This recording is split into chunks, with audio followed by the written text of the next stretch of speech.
Good evening and welcome to Colorado Decides, a joint production of PBS 12, CBS 4, and the Colorado Sun. I'm your host, Dominic Dezzutti. Thank you very much for joining us. Joining me is Jennifer Brown from the Colorado Sun and political analyst Eric Sondermann. Before we begin, we want to let you know that tonight's conversation includes some subject matter that some viewers may find distressing. Tonight's debate will examine both sides of Proposition 115, the ballot issue that would prohibit abortions after 22 weeks. Joining us for the next 30 minutes are Krista Kafer with Vote Them a Voice in support of the measure. Hi, it's great to be here. And Dani Newsum from Cobalt opposing the measure. Hi, Dominic. Thanks for having me.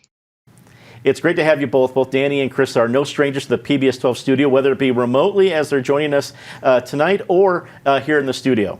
We do have limited time, so let's get started. Jennifer from the Colorado Sun, let's start with you for your first question. Thanks, Dominic. So I'd like to ask, Colorado had personhood measures on the ballot in 2008, 2010, and 2014. All of those failed. And I would like you guys to explain what's different about this measure and whether the political climate will be any different this time around in Colorado. And Krista, maybe you could start. Thank you for the question, Jennifer. These efforts are completely different, and to suggest otherwise, and hopefully nobody's doing that, would suggest that they are somehow related. In the past, there have been individuals who have attempted to put on a ballot initiative that would define when life begins, and I was not part of those. I don't really know how that happened. I do know, in volunteering for Vote Them a Voice, that this initiative, Prop 115, would help Colorado join 43 other states in imposing common sense limitations on a late-term abortion. Some 82% of Americans oppose late-term abortion. Some 70% of Democrats oppose late-term abortion. So we know that this is not only bipartisan, it's common sense, it's well supported. People simply do not like abortion after a child can survive outside the womb. And that is what this proposal does. It ends abortion, late-term abortion, and only late-term abortion. And it does so with by exempting the life of the mother, should that be an issue. So these are very, very different. California, other liberal states have limits on late-term abortion. I have no doubt that Colorado will succeed in also limiting late-term abortion because, frankly, people don't support it. Dani, let's go to you for your comment. Okay, Dominic. You know, there's no such thing as the phrase late-term abortion. The American College of Obstetricians and Gynecologists actually recommends that that term not be used. It's a political term, that it not be used in clinical or legal settings. Now, regarding 115, it's an abortion ban. The three previous attempts were abortion ban. But what 115 does, which the other bans did not, is take 22 weeks arbitrarily and saying that any abortions after that with no exceptions for rape, no exceptions for incest, no exceptions for the health of the pregnant woman, and no exceptions for a catastrophic fetal diagnosis, no exceptions whatsoever, and then bans abortions after that and criminalizes any doctor who performs an abortion for simply treating his patients. So in that way, the previous measures and 115 are one and the same. But what 115 is, it's arbitrary, it's unreasonable, it's unconstitutional. It's been settled law since 1973 that any restriction on abortion must include an exception for the health of the pregnant woman. This doesn't, and it doesn't intentionally. So Colorado voters aren't going to fall for this. Eric, let's go to you for our next question. Sure, a question for each. Let me start with you, Krista, and I'll make it very short. Why 22 weeks? Thank you, Eric. I recommend going to votethamavoice.com. There are other websites that will talk about this initiative, but also take a look at children that are born prematurely at 22 weeks, at 23 weeks, at 24 weeks. These children can survive outside the womb. They have, perfect little fingers and toes. In utero, they suck their thumbs. They respond to their mother's voice. These are infants. These are babies. And to suggest that somehow 22 weeks is arbitrary is to forget the fact that our medical science allows these children to survive if they're born prematurely. So again, I would hope that people would look at this initiative for what it is. It is a ban on late-term abortion, the kinds of abortions late in pregnancy that people oppose. And they oppose them whether they're done on healthy infants, and they oppose them when they're done on children with disabilities. And to suggest that children's lives, whether they're healthy and able-bodied or have a disability or somehow don't seem to matter, I think that's quite pernicious. And I do believe that this will pass because people simply do not support late-term abortion. And to Dani, if not 22 weeks, is there a number that you think such a ban or such a prohibition would be reasonable, particularly given changes in medical technology and when fetuses are now viable before full term? Hi, Eric. First of all, no one participating in this debate today is qualified to say that a 22-week-old fetus, and we're halfway through a pregnancy, is viable. So if you want to have that kind of debate, you better get some medical professionals, because we're lay people and you cannot say that. But what 22 weeks is halfway through a pregnancy. Pregnancies are not static. Pregnancies change over time. A healthy pregnancy at 8 weeks can become a problematic pregnancy at 17 weeks and a dangerous pregnancy at 22 weeks. I know, I've lived it. And so it is arbitrary. It is absolutely arbitrary because it treats every pregnancy as if it is the same. It treats every growing fetus as if that fetus is the same, and they are not. This law does not take into account the complexities of pregnancy. And anyone who's been pregnant knows that pregnancies change over time. So Eric, in answer to your question about, is there anything that would be reasonable? Eric, this is a solution in search of a problem, or a problem in search of a solution. Voters are not clamoring to prevent abortion when an abortion is necessary, when it's indicated, either because a woman's health is at stake, she has received a lethal fetal diagnosis, she may be pregnant as a result of incest or as a result of rape. There are so many reasons that can change a pregnancy, that can harm a pregnancy, and that can make an abortion necessary. And this law takes none of that into consideration. So on top of being unreasonable, it's unconstitutional. Jen? Thank you. I have a question for each of you, but let's start with Dani this time. And we know that Colorado is one of 7 states that doesn't have time restriction on abortion. So quite a few people travel to Colorado each year to have abortions here later in pregnancy or at any time. Can you talk about how many women do you think each year in Colorado get an abortion after 22 weeks? And you touched on this earlier, but I'm curious as to more of the reasons why somebody would need an abortion later in pregnancy. Hi, Jennifer. Yeah. All right. So we have figures from 2019. And in 2019, approximately 136 abortions occurred after 21 weeks of pregnancy.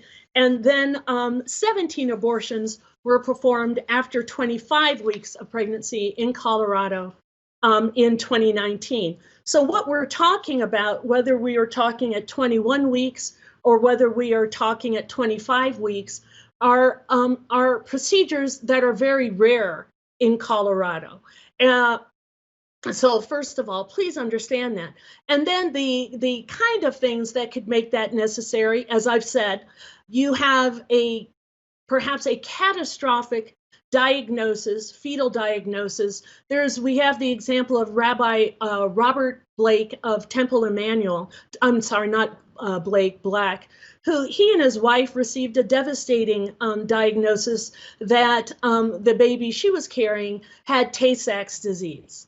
Okay, that is a disease that is going to end in a death, and a horrendous death of a child if born, and a child that it would not be expected to live beyond 3 to 4 weeks. So they received a devastating fetal diagnosis. That can happen. You can have, as in my case, you can have conditions developing during pregnancy. A pregnant woman can have underlying conditions, asthma, diabetes, high blood pressure, that complicate pregnancies. You can also have a woman develop a serious and threatening condition, pregnancy-related condition, such as preeclampsia. The bottom line is you cannot know this. This law presumes that every pregnancy is the same. That is not the case. Every pregnancy is unique. Every pregnant woman is unique. And this law makes no exceptions. It doesn't take into account the complexity of life. And worse, it inserts politicians and special interest groups where they don't belong. And that is in discussions between a pregnant woman, her family, her doctor, and any religious officials that she would care to consult. Politicians don't belong there. Special interest groups don't belong there. And Krista, I'd like to ask you about those exceptions. When I read the ballot measure, it seems to make clear that the only exception allowed for a woman to have an abortion after 22 weeks is if her life is in danger. I'm wondering if you know what the background is on why not include cases of incest or rape, and maybe the ballot measure would have a better chance of passing if those were included, and whether you agree with that, Krista. Well, let's talk about what this actually does. It limits abortion after basically 5.5 months into the pregnancy. If there are issues early in the pregnancy with a child that's not wanted for whatever reason, it does not change the law on that. It only limits late-term abortion. As I mentioned, some 82% of Americans, 78% of Democrats, obviously supported by Republicans and independents, do not support late-term abortion, support limits that we have in, say, 43 states, because they know that this is not when an abortion should occur. Our research shows that about 300 lives would be saved every year by this amendment or by this proposition. And if you look at those lives, one of the, you could follow Democrats for Life on Twitter, you can follow various websites, various Twitter accounts, various social media, and actually see pictures of these children in utero, see their development, see their hands and their feet, see them sucking their thumb, see these children, and then see these children born at 22 weeks, 23 weeks, 24 weeks, born prematurely, and how far along those babies are, and how we need legal protection for those babies, for those precious lives. Now, I have friends with disabilities. I have friends with disabilities that will ultimately take their lives, make their lives shorter than mine. And I don't see them as any less valuable. That they matter to me, they matter. The lives of the disabled matter, whether their life is going to be a week or a year or 20 years. These people matter. And so we know that there's 300 abortions done every year late in the pregnancy. We know that the vast majority of those babies are healthy babies, but some of those babies are not able-bodied babies. Those are babies that have health conditions, and I would argue that those babies deserve to take their first breath as much as any other baby. And so, we have an exception for the life of the mother. A friend of mine had preeclampsia. They induced labor earlier in the pregnancy. They delivered her baby. They gave care to that baby. That baby is now in his 20s, grew up just fine, and she was able to get the care. We had doctors that helped us draft this. We know that women who are in danger will be able to induce labor, get care for their baby, get care for themselves. And so that does not affect women in any way. What it does affect is allowing some 300 babies to take their first breath, give them the protection that people in this country and in this state know they should have. Eric, let's go to you for our next set of questions. Yeah, tough topic. Both of you are very articulate. I want to go a little bit broader. Krista, we'll start this one with you. This issue, the whole issue of abortion, is one that has obviously cleaved this country probably more deeply than any other issue over the last 30 or 40 years, perhaps longer. Is there any way that we can narrow some of these differences? You have one side, the pro-life side, that really argues, life starts at conception, and then takes that argument from there. You have another side, Dani's side, the pro-choice side, that really contends that until that baby is born, that fetus really has no rights whatsoever. Is there, whether it's this proposition or something else, is there any way that you can look 10 or 20 years in the future and say, let's at least narrow these differences, even if we can't agree? Oh, I'm so glad you brought that up, Eric. Yes, this is exactly that proposal. So I was part of the signature gathering, and it's interesting, as a volunteer force, we were able to gather substantially more signatures than what was needed to place us on the ballot. We were able to do so because we got signatures from Democrats, Independents, Republicans, Green Party, you name it. But it's interesting, as I was part of that effort, I had friends and even strangers approach me who consider themselves to be pro-choice. They support abortion in the first trimester, maybe even a little bit longer. But what they said to me is, Krista, I can't believe that we allow late-term abortion in this state. I think they knew that, at least intuitively, that most of the country has decided to end late-term abortion and protect children who are viable outside the womb. So they said, you know what, I'm pro-choice, but I want to sign on to this. This not only happened to me, it happened to a lot of people I know who were gathering signatures. This is a genuine middle ground that says, let's put in place some common sense limitations on abortion with an exception for the life of the mother, and protect these babies and their moms, these babies who are so far in their development that they can survive outside the womb. Let's protect these lives that are so far along that we know that that child should be able to take her first breath or his first breath. And so this really represents that middle ground. And whether you're pro-choice or you're pro-life or you don't know what you think, it's important to vote yes on 115 because this is that middle ground proposal. Dani, same question, your take, please. Eric, abortion in the United States is a constitutional right, and more, it has been since 1973. We're not looking for a middle ground here, but more important than a constitutional right, it is something that a pregnant woman has to be able to do. She has the right to control her own health care. And 115 does not allow her to control her own health care. It is unconstitutional in that it doesn't contain any exception for her own health, and a grown woman's own health matters. It matters, and she should be able to take care of it. And if she has an underlying condition or develops a condition related to pregnancy that threatens her, she needs to be able to act on that in consultation with her doctor. I want to jump back to Krista's comment about 300 lives that could be saved with the passage of 115. That's a deception. We don't know where those numbers come from. 115 isn't about a disability, and it is unconscionable that the proponents of 115 are using the lives of people living with disabilities to support their argument.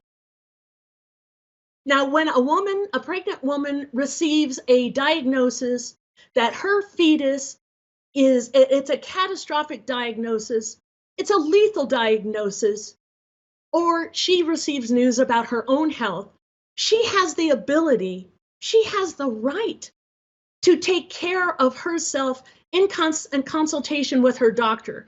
But what 115 would do for regular health care, reproductive health care, is criminalize the doctor who is trying to take care of his or her patient and not allow a woman to exercise autonomy where she needs it the most, in her own private health care decisions. That is wrong. It's unconstitutional. It's arbitrary. And Coloradans are not going to pass that kind of measure. We're only a few minutes away from our closing statements. A half an hour goes by very quickly in the studio, whether remote or in person. Jen, another couple of questions, probably shorter answers, both Dani and Krista, as we get close to your closing statements. Jen? Sure, thank you. I would like to ask you about the political climate nationally and how it may affect this race. And as we've read, abortion laws have been challenged all across the country and all the way up to the Supreme Court lately. I'm wondering, when you're out there collecting signatures for this ballot or talking to people, are you hearing some of that national influence? Do you feel that there's more momentum for this kind of a ballot measure in 2020? Krista, let's go to you first. So the fact that this is a bipartisan proposal, it really brings people together, knowing that they can save upwards of 300 lives a year, knowing that they can vote for something that is really bringing us together. I don't care if you're a Trump supporter, you're a Biden supporter, you're libertarian, Green Party. It really doesn't matter. You have an opportunity to save some lives here, to enact a common sense limitation that some 43 other states have. That is, by definition, a moderate proposal that people can get behind in this difficult and crazy year. And Dani, your thoughts on that question? Well, I didn't have a chance to respond to Krista's assertion that supporters of 115 are bipartisan. You know, the supporters of a no vote on 115, those who want to defeat 115, we have thousands of members from various organizations across Colorado, unaffiliated, Democrats, Republicans, many religions, the Jewish faith, Islamic faith, Christian faith, including Catholics, who oppose 115, who believe it is an unconscionable insertion of the government, of government control into the life, into the health of a pregnant woman and that woman's family and her relationship with her doctor. So let's be clear about that. We have thousands of supporters across Colorado of every political persuasion. And yes, the proposal does have a national profile. It's part of a national agenda to ban abortion at any stage. At any stage. So they're attacking contraception. You have Republican senators pressuring the FDA to declare a safe drug that is used in medical abortions before 11 weeks, to declare it dangerous. We already have the fact that you cannot use Medicaid dollars or state dollars for abortion should you want an abortion at 8 weeks but not be able to afford it. And so when you look in the context, the broader context, this ban on abortion after 21 weeks scheme to ban abortion. And I must say again that it is unconstitutional on its face. It's time for our closing statements. Before the debate, we ask our issue representatives to take their side in flipping a coin. Because of that coin flip, we determine that Krista will offer our first 30-second closing statement. So Krista, please offer us your 30-second closing statement. Thank you. So this fall, Coloradans have an opportunity to vote yes on Proposition 115, and Colorado will join 43 other states that limit late-term abortion. This amendment this proposition would allow. Dang it! I'm sorry, Dominic. Will you let me do this again? I stumbled all over myself. It's the curse of the taped take. It's happened to me several times, Krista. I understand.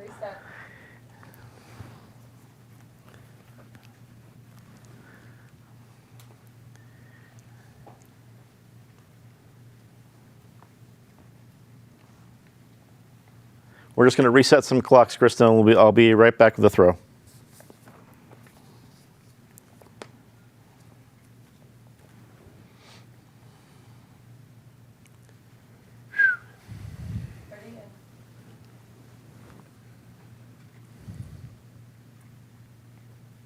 It's now time for our closing statements. We offer each of our issue representatives 30 seconds for a closing statement. A coin flip before the debate determined the order. So, Krista, we're going to go to you first for your 30-second closing statement. This election, Coloradans have an opportunity to join 43 other states that limit late-term abortion.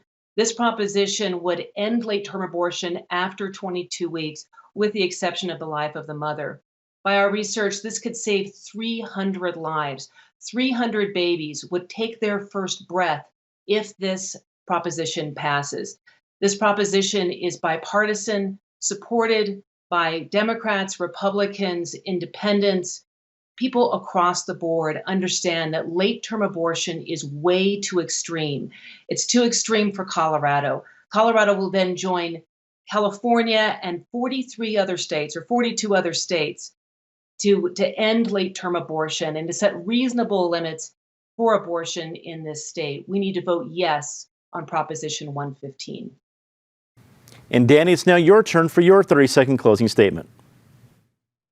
Thank you, Dominic. By definition, Proposition 115 is not a common sense proposal. It doesn't protect women.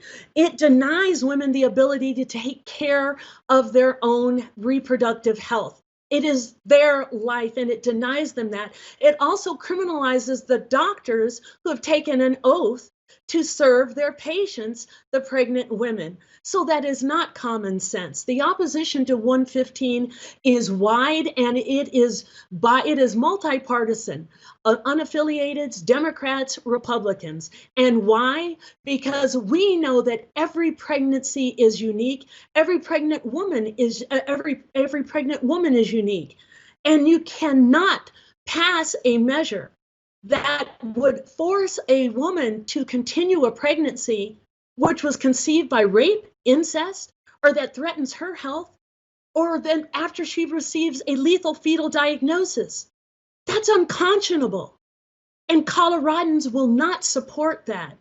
Please vote no on 115. Please support women and the doctors who serve them. Thank you. Well, that is indeed all the time we have for this episode of Colorado Decides. I want to thank our ballot representatives, Krista, Kafer, and Dani Newsum, and of course my fellow panelists, Jennifer Brown from the Colorado Sun and Eric Sondermann, political analyst. I want to thank all of you for tuning in. Stay tuned. This is just the first of a very important doubleheader. We're going to paid family leave proposal next, so be sure to stay tuned for that. As you've seen, this and many other issues are covered by the Colorado Decides series. You can check out all of our websites for more details. coloradosun.com, PBS12.org, or CBS4Denver.com. For everybody here at Colorado Decides and PBS 12, I'm Dominic Dezzutti. Thank you so much for watching. Good night.